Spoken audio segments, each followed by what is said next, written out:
Sua verdade. mudança de vida. Então, eu tive, assim, vários momentos difíceis, mas teve pelo menos 2 que foi muito amargo e que eu acabei indo para um sanatório. O primeiro, eu comecei a ter delírio, né, que chamam delírio. Eu comecei a ver bichos, monstros na minha vida, e aí me levaram para o sanatório, eu fiquei um período internado. Voltando, eu voltei para as drogas de novo e vamos continuar fumando. Passou mais de 1 ano, 2 anos nisso aí, eu comecei ter de novo esses problemas. Aí me internaram de novo. Eu fui internado 3 vezes. Mas teve um dia que eu tomei um cogumelo, que eu bati no liquidificador e Essa tomei é uma com droga que suco. você mesmo inventou lá para... Não, Você sabia já? a gente fazia, ia no pasto, pegava lá o cogumelo e comia ele puro, né? Mas eu Sim. trouxe para minha casa, pus, porque eu não gostava ele puro. Pus ele no suco de laranja e tomei 2 copos. E aí eu saí para o centro da cidade. Mas o que eu achava interessante que as ruas, ela ficava muito comprida. Ela ficava muito comprida, larga, assim, ela se entortava. Eu achava aquilo, como na época eu dizia, um barato ver aquilo, né? Só que à medida que a droga foi tomando força no meu corpo, eu fui começando a ver que o meu corpo foi ficando roxo. Isso eu sentia. E à medida que eu achava que eu tinha comido um cogumelo venenoso e que eu ia morrer. E aí eu comecei a ouvir vozes falando que eu ia morrer e tal. Aí eu acabei indo morrer num lugar ermo. Eu peguei ali a estrada de terra e fui ficar lá um período nessa estrada de terra esperando morrer. Não sei como, que razão, como é que eu apareci, que eu fui estar dentro do pronto-socorro. Eu só me lembro que eu estava dentro do pronto-socorro. Como é que eu cheguei lá, eu não sei. E fiquei ali no pronto-socorro, me medicaram, me mandaram para casa. Eu sei que eu acordei 2 dias depois, que minha mãe fala para mim que eu acordei, dormi 2 dias. Mas esse processo eu fiquei passado, minha mente ficou confusa, eu fiquei meio louco.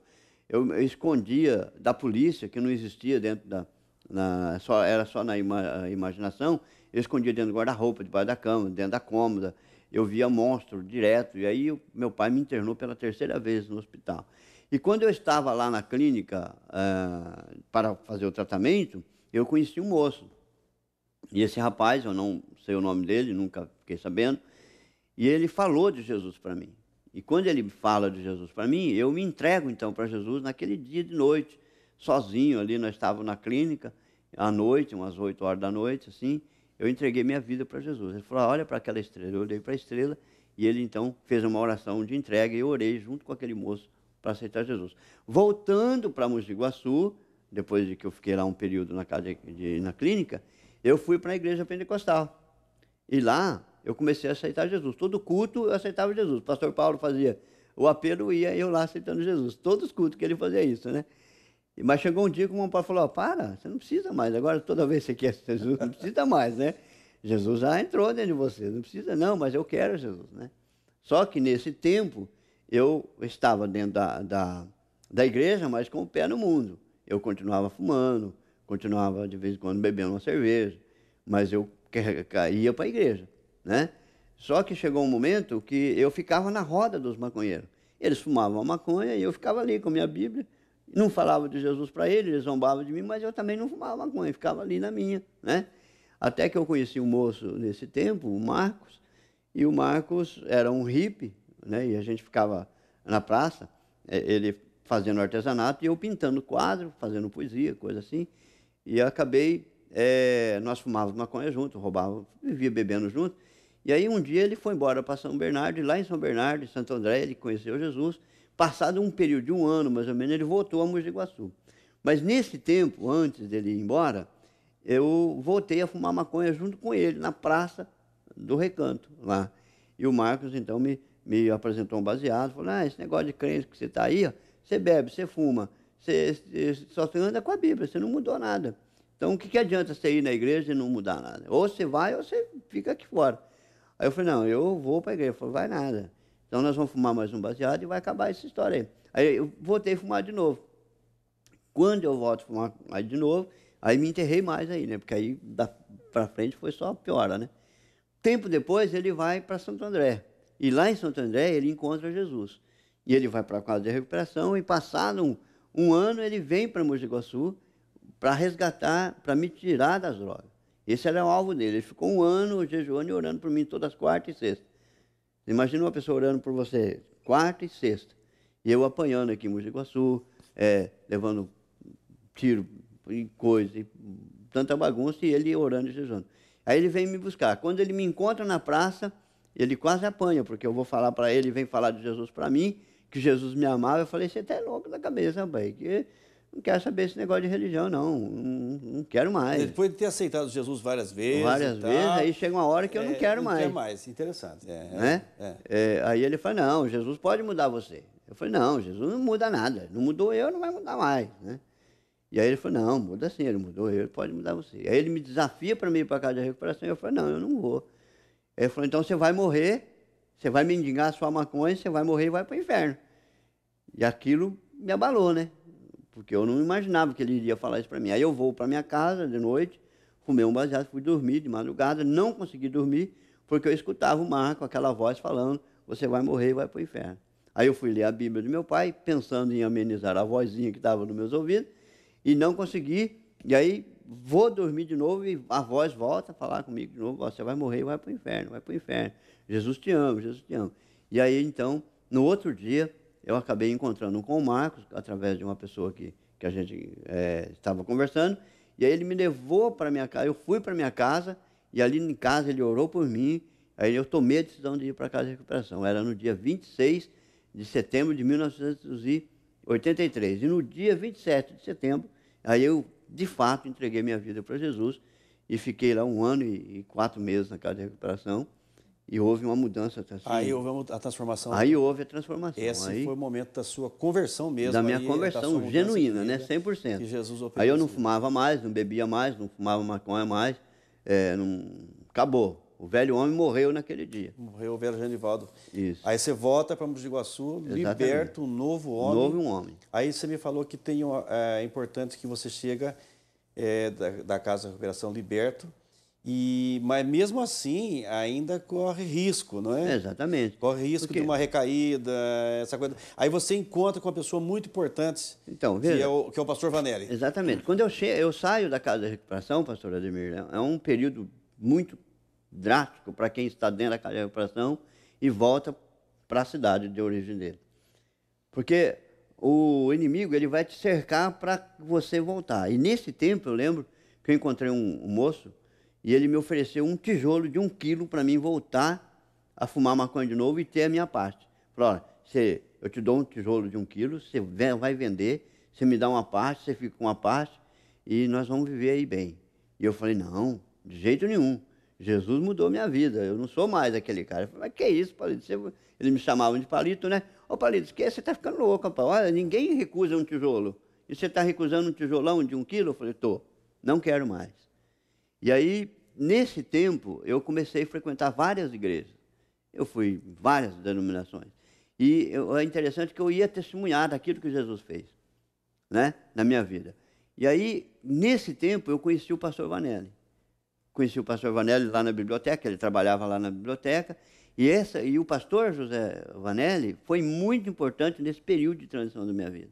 Ele chama de sobremesa, né? De sobremesa. Porque aí ele vai dar o respaldo. Exatamente, foi o respaldo que eu precisava para mim continuar meu tratamento. Porque você está saindo da casa de recuperação, logo no início você já pega um tijolo na mão, o cara fala, te dou um tijolo, né? E aí você fica propenso aí ou não, né? Embora eu falei, não, mas eu estou num risco, né? Correndo sério. E aí, seríssimo risco.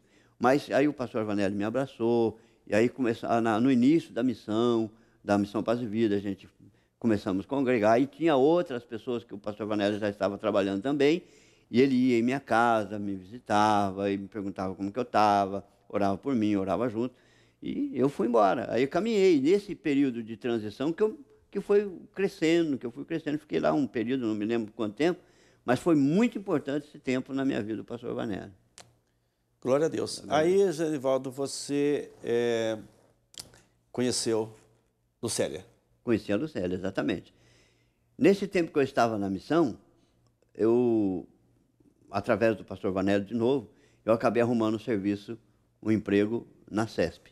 Fui trabalhar na CESP e através desse trabalho eu conheci a lanchonete da mãe dela, né, que ela tinha uma lanchonete ali na Rua Guaí, e pela primeira vez eu vi aquela menina ali, e quando eu a vi, eu gostei muito dela. Amor à primeira vista. Amor à primeira vista. E foi aí, e a partir disso a gente foi se conhecendo, e a gente acabou se casando. A Lucélia tem sido, para mim, uma pessoa excepcional na minha vida.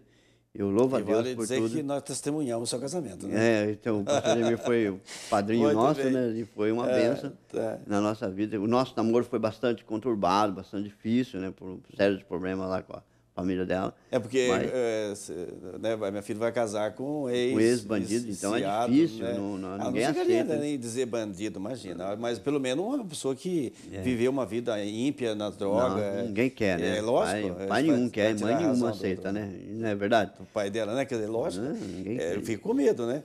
Muito bem. Então, aí você se casa com a Lucélia e começa a fazer um trabalho de evangelista então, e procurar esses 6 companheiros seus de vício para pregar para eles, né?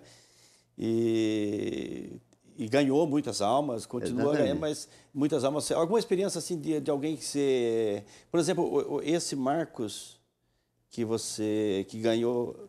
Para ele, eu ganhei. Ele me ganhou para as drogas e eu ganhei ele para ele. Depois você Então, olha, para ver, o Marcos, hoje ele é pastor de uma igreja em Santo André. A igreja dele hoje deve ter 800, 900 membros lá, né?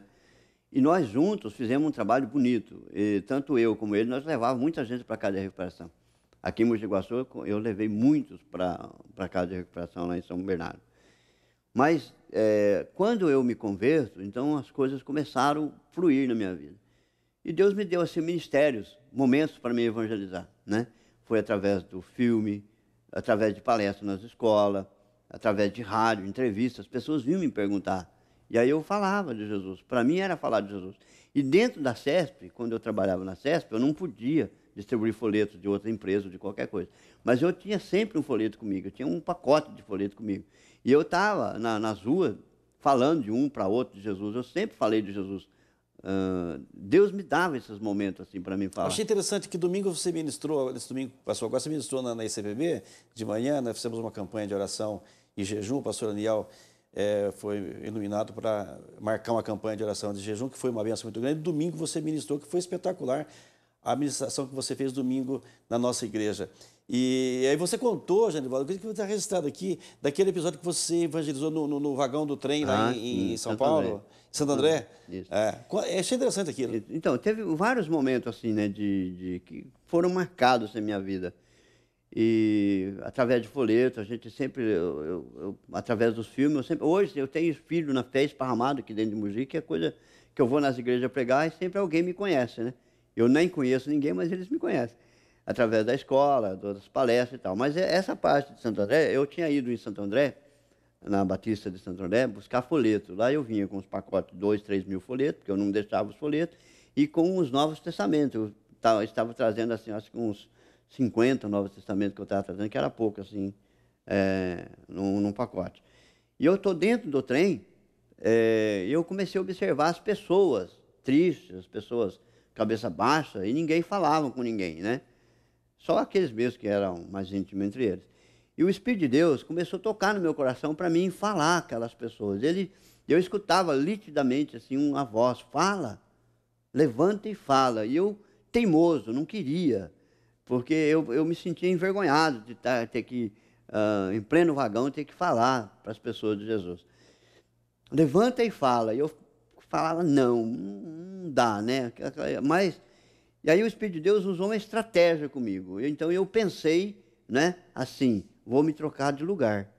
E nesse momento que eu estava com a minha Bíblia aberta, que eu estava lendo a Bíblia, e que eu fui trocar de banco, eu fiquei em pé, diante das pessoas. E aí eu me vi numa situação delicada. Eu falei, ele falou, agora você fala. Aí eu abri minha boca e comecei a falar de Jesus para as pessoas. Eu lembro que eu falei, ei, você aí que está me ouvindo. Eu comecei a abrir a boca e falar, fui falando. Falei ali alguns minutos, e após eu ter parado de falar, aí veio um rapaz que era homossexual, sentou e queria saber que religião que eu estava pregando. Eu falei que eu não pregava religião, que eu pregava Jesus. Ele contou a vida dele, o problema que ele estava passando, pediu para mim orar por ele, eu orei por ele. Aí veio mais um outro, depois mais um outro. Aí eu comecei a distribuir folheto de Novo Testamento. Sei que acabaram com meus Novos Testamentos, acabaram com meus folhetos. e eu vim praticamente sem nada embora. Voltou com a bolsa vazia. E foi porque eu obedeci o Espírito Santo, né? Eu estava resistindo ele, mas ele me posicionou de uma maneira e eu acabei falando. Foi e que foi você uma falou bênção. domingo na igreja, né? Não resistir. Não resistiu o O Espírito Santo. Então, foram vários episódios. Tem aquele também do soldado que quase te matou com um tiro, Isso. né? Aí foi um outro Aí tempo. você encontra com ele em Tempo Araras. depois. Nós tínhamos começado a nossa igreja em Araras.